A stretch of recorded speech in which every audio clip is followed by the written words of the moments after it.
Me, woman that I never did see. You say so, whoa. I have to pop my bag, bingo, come rewind. Woman, don't treat me this way.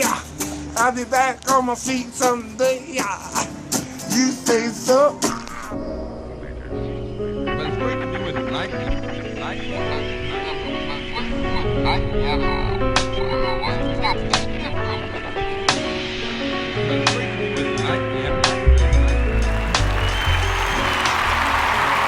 Greetings. I am SRI Master Gano Grills for Galighticus.com, and thank you for joining us for another episode of Questions and Answers. This actually is the 20th episode, which is 4 plus 4 plus 4 plus 4 plus 4, equaling 20. Very auspicious episode. On my way here to be in the elements and to be with you and talk about some of the questions, something very powerful came to me, and it was about being stubborn. Being free versus being stubborn. What does that look like?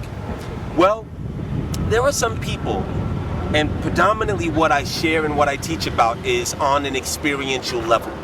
So I like to think about the people that I know, and I'm always studying human nature as well as the nature of the gods and everything in between. And it gives a very lush latitude of different ideologies, programs, dogmas, theologies, theosophies.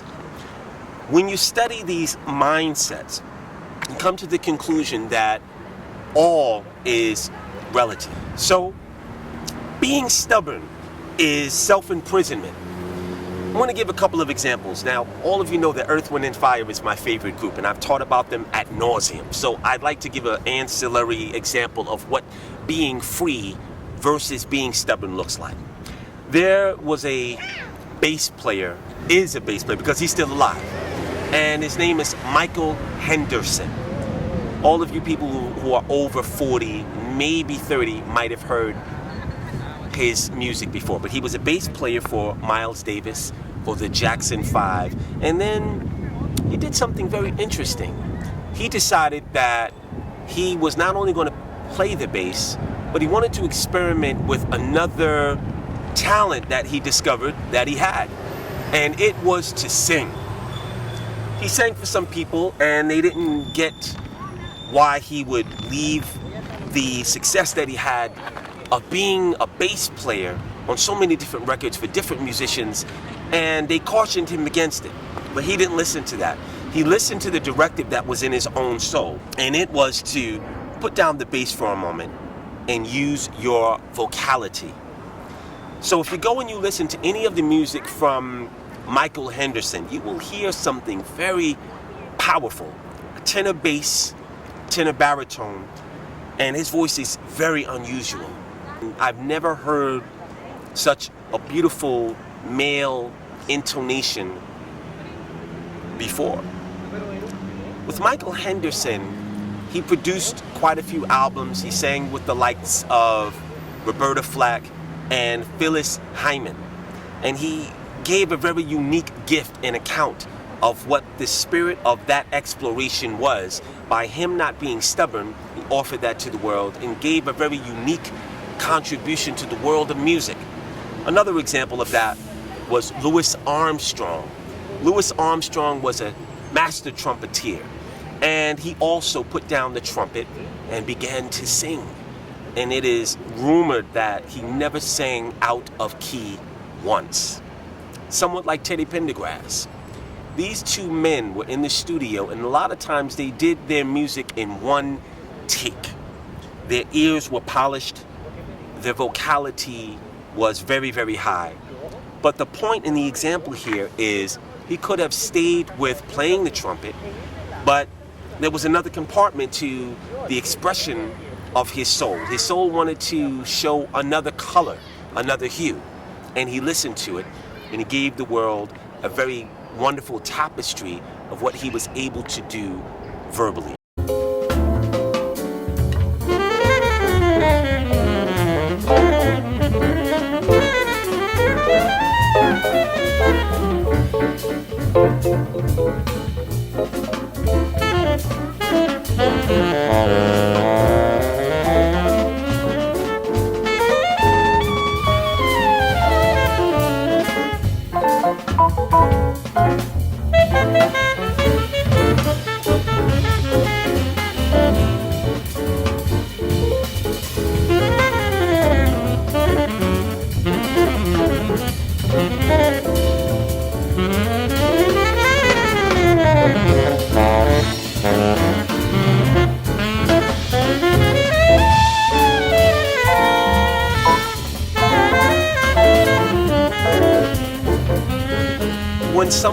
capitulates to being stubborn to the point where they cut themselves off from the actual invitation of their challenge to liberate beyond that, that creates an alternate reality of more limitation.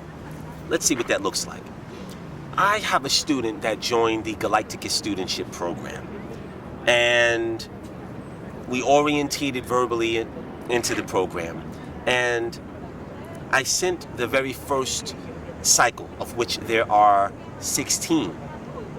So a couple of months went by, and I called to check on my student.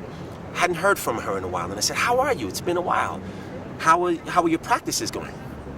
She informed me. She said, yeah, I didn't bother to look at the first cycle because I thought you would, come and talk to me and guide me." And I said, "Wait a minute.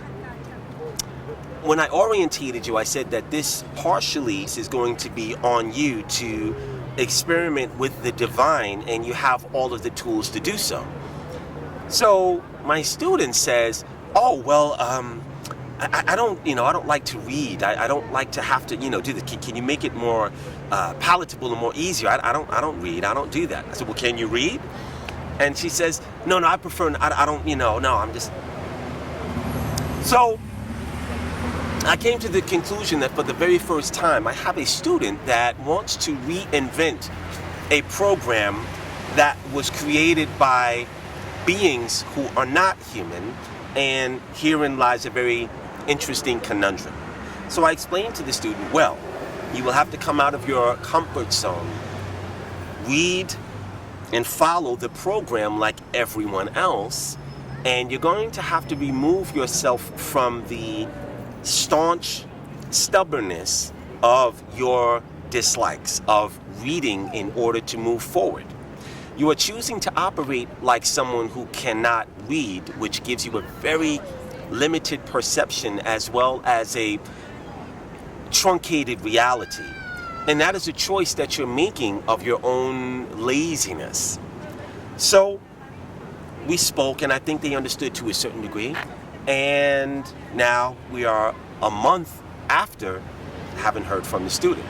Now, what's interesting is that one of the things I don't do is babysit my students.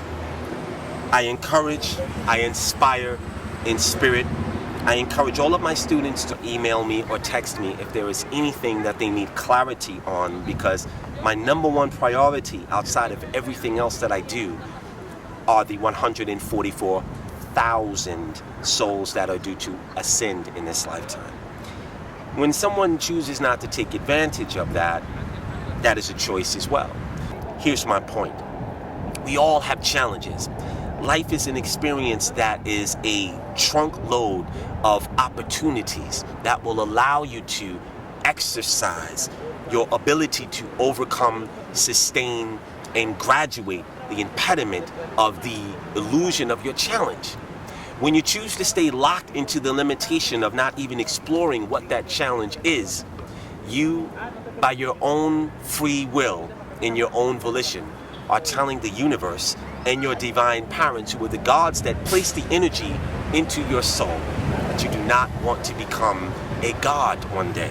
You don't wish to be a higher being. And this, my friends, is the beginning of true despair, confusion, and chaos. I am SRI Master Gano Grills for Galighticus.com, and I will see you on the next episode of Questions and Answers. Namaste.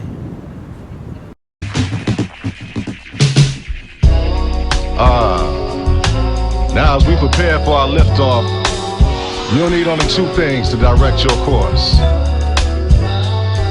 your ears and your soul. I bring to you